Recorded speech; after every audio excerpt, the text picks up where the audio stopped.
Salut, aujourd'hui je vais vous parler d'un objet. Un objet qui m'a permis de faire des espressos vraiment particuliers.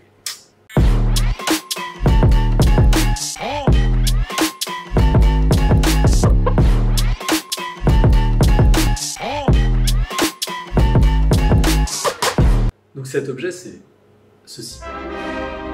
Ceci c'est le Hog qui a été, on va dire, popularisé par Matt Berger. Je ne sais pas si c'est lui qui l'a inventé, j'ai jamais su.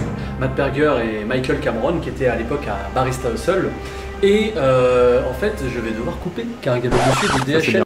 Donc le petit hérisson là qu'on appelle Hog en anglais, souvent, est en fait un outil très intéressant, donc, qui a été inventé par Matt Berger et Michael Cameron, inventé ou mis en avant, on n'a jamais vraiment su, et en fait qui a été un petit peu, Matt avait décidé de plus le faire car pour lui pas universel, et moi j'étais tombé red dingue de ce truc là, donc avec ma femme on l'a créé, on a continué à le faire, et malheureusement pendant 2 ans on était quasiment les seuls, peut-être même les seuls à le faire, et là ça revient un peu au goût du jour. Donc à quoi ça sert cette petite chose?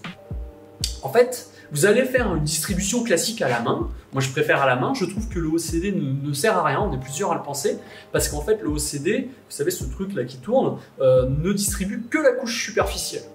Et d'ailleurs, Matt Berger avait fait un papier qui montrait que ça augmentait le pourcentage global de distribution que de 0,5% global. Hein. Donc c'est vraiment ridicule. Et en plus de ça, ça prend du temps, ça amène potentiellement des biais, mais ça flatte l'ego puisque c'est tout plat et on a l'impression qu'on a fait quelque chose de bien.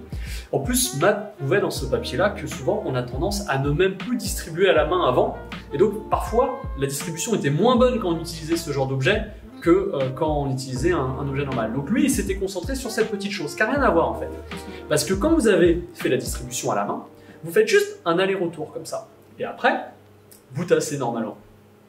Et en fait, ça ne distribue pas la mouture. Ceci irrigue l'eau. Ça vient irriguer la galette. Ça vient amener de l'eau un petit peu partout.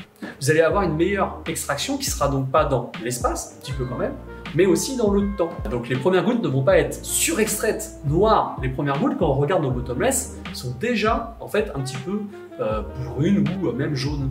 Et petit à petit, le café ne va pas comme d'habitude aller vers le blanc. Il va rester un petit peu sur ce même aspect. Vous allez avoir une extraction plus homogène dans le temps.